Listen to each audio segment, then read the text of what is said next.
భక్త రామదాసు భజన మండలి ఆధ్వర్యంలో మిర్యాలగూడ పట్టణంలోని ఎన్ఎస్పి క్యాంపులో గల శ్రీ సీతారామాంజనేయ స్వామి దేవాలయంలో మహిళలకు భజన సంకీర్తనల్లో అధ్యయనం చేయిస్తున్నారు. అధ్యయనం ముగింపు రోజు మహిళలు భజన సంకీర్తనలను ప్రదర్శించారు. అనంతరం గురూజీ రాపర్తి ధనుంజయ, డోలక్ దొమ్మల వెంకటయ్యలను మహిళలు ఆలయ కమిటీ వారు ఘనంగా సన్మానించి నూతన వస్త్రాలను బహుకరించారు. కార్యక్రమంలో ఆలయ కమిటీ చైర్మన్ గొల్లగోపు సాయిలు, బీజేపీ నాయకులు వనం మదన్ మోహన్, మందడి లక్ష్మమ్మ, యోగేశ్వర్ రెడ్డి తదితరులు పాల్గొన్నారు.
అమ్మ కొంచెము మరియు సౌందర్య శబ్దంగా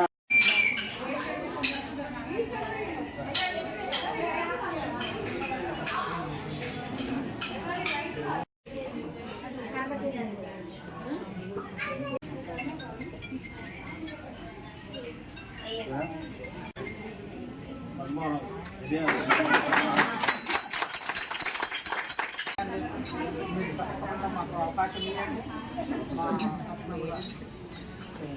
మమ్మల్ని కూడా బయటికి కనిపించండి.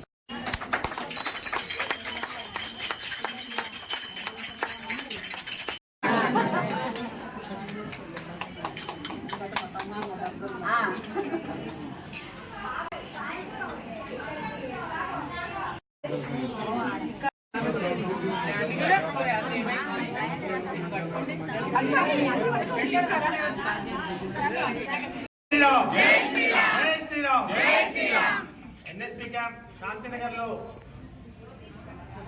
కొలువున్నటువంటి సీతారామచంద్ర దేవాలయంలో ఇలాంటి కార్యక్రమాలు మీరు ఎల్లవేళలా ఎప్పుడు చేసుకుంటారన్నా కూడా మా ఆలయ కమిటీ మీకు స్వాగతం పలుకుతోంది. అలాగే మీకు ఏ విధమైనటువంటి సహాయ సహకారాలు కానీ విధమైనటువంటి కావాలన్నా కూడా మా ఆలయ కమిటీ నుంచి సిద్ధంగా ఉంటాం. అలాగే ఇంకా ఏదైనా కూడా మీరు ఎలాంటి కార్యక్రమాలు నిర్వహిస్తామన్నా కూడా మేము రెడీగా ఉంటాం. ఏ టైం అయినా కూడా అందుబాటులో ఉంటాం. మీకు ఆలయ కమిటీ గురించి నేను మాటిస్తున్నాను. మీకు ఎలాంటి ఇబ్బంది లేకుండా మీకు ఏ అవసరం ఉన్నా కూడా ఇక్కడ ఈ గుడిలో సంబంధించి మన ఆలయంలో మీకు ఎలాంటి ఇబ్బంది రాకుండా మేము చూస్తున్నాం అని చెప్పి మీకు మాటిస్తూ చాలా సంతోషంగా ఉంది. ఎందుకంటే ఈ ఆలయ చాలా ఏళ్ళతోటి చాలా ఏళ్ళుగా చాలామంది కష్టపడి ఈ ఆలయం వచ్చి ఇప్పుడు కూడా ప్రతి క్షణం కూడా ఈ ఆలయం అభివృద్ధి కోసం చాలామంది కృషి చేస్తున్నారు. వాళ్ళందరికీ కూడా పేరు పేరున ధన్యవాదాలు తెలుసు. మీరు కూడా సంతోష్ నగర్లో నాకు చిన్న కోరిక ఉండి ఎప్పటి నుంచో ఒక భజన మండలి ఏర్పాటు చేయాలనే ఉద్దేశంతో మా కమిటీ మిర్యాలగూడ సంతోష్ నగర్ కమిటీ కూడా వారి యొక్క సహాయ సహకారాలతో, ఎందుకంటే ప్రతి ఒక్క వాయిద్యం కూడా వారు ఇచ్చింది. కానీ మీ ఇంట్రెస్ట్ కూడా సంతోషంగా ఏంటంటే మీరు మిర్యాలగూడానికి స్ఫూర్తి కావాలి. మిమ్మల్ని చూసి, ఎందుకంటే ఈ కెమెరా ఎందుకు పెట్టినట్టే ఈ లైవ్లో చూసిన తర్వాత కొంతమంది మహిళలు స్ఫూర్తి చెందుతారు. ఎందుకంటే ఈ టీవీలు ఈ ప్రసార మాధ్యమాల వల్ల అత్తను ఎట్లా చంపాలి, అల్లుని ఎట్లా ఇబ్బంది పెట్టాలి, ఈ సీరియల్ బంద్ చేసి దయచేసి రామ భజన, ఈ కృష్ణ భజన, ఈ చేయడంలో నోరు శుద్ధి ఉంటుంది, దమాక్షి కూడా శుద్ధి ఉంటుంది. దయచేసి మీరందరూ కూడా మీ యొక్క ఈ యొక్క కృషి మామూలు కృషి కాదు. మెయిన్గా ధనంజయ్ గారు పాపం చాలా కష్టపడుతూ విప్లవం నుంచి వచ్చి మీ అందరికీ నేర్పారు.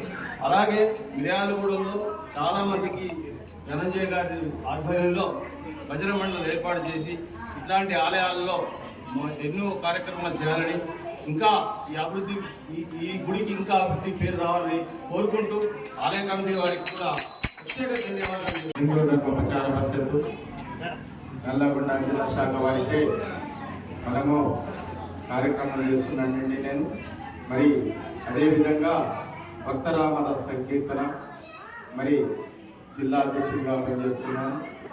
మరి ఈ కార్యక్రమాలు చేసుకుంటూ మన హిందూ ధర్మం రాను రాను అంతరించిపోతుంది కాబట్టి మరి ఇటువంటి భజన కార్యక్రమాలు ప్రతి గ్రామంలో ప్రతి ఊరిలో మరి నెలకు 4 వారాల చొప్పున మన తిరుమల తిరుపతి దేవస్థానం వల్ల అందించినటువంటి ప్రోగ్రామ్స్ చేసుకుంటూ మరి ఇటువంటి మహిళలు కూడా మరి భక్తిపరంగా తీస్తే మరి వాళ్ళు కూడా భక్తితోటి భజన కార్యక్రమంలో ఉంటారు. కాబట్టి ఈ టీవీలు ఇవన్నీ వచ్చేసి ఇప్పుడు ఈ భజనలు అనేది రాను రాను అంతరించిపోతున్నాయి. కాబట్టి ప్రతి ఒక్కరు కూడా ఇటువంటి కార్యక్రమాలు నేర్చుకొని మరి మన దేవస్థానం మన గుడి అనే భావంతో ప్రతి ఒక్కరు కూడా అందరూ వచ్చి భజన కార్యక్రమములు 1 గంట సేపు అయినా కూడా ఒక రోజుకు, ఒక వారానికి 2 రోజులు, 2 వారాలు, 2 రోజులు లేకపోతే 3 రోజులు కానీ వచ్చి 1 గంట సేపు భజన చేసుకుని పోతే మరి మీకు అందరికీ చాలా సంతోషకరంగా ఉంటుంది. సరే, ఆసక్తి కలిగిన మహిళలు కానీ, బాలికలు కానీ, బాలురు కానీ మనం భగవద్గీత నేర్చుకోవటంలో తప్పులేదు. మన హిందూ ధర్మాన్ని మనం కాపాడుకోవటం కోసము ప్రతి ఒక్కరి ఇంట్లో భగవద్గీత ఉండాలి అని ఒక సందర్భంలో చెప్పడం జరిగింది. ఆ భగవద్గీత పఠనం కూడా మనం చేస్తే బాగుంటుంది అనేసి ఈ రామాలయం తరఫున, ఈ ఆలయ కమిటీ తరఫున మీ అందరినీ కోరుకుంటాము.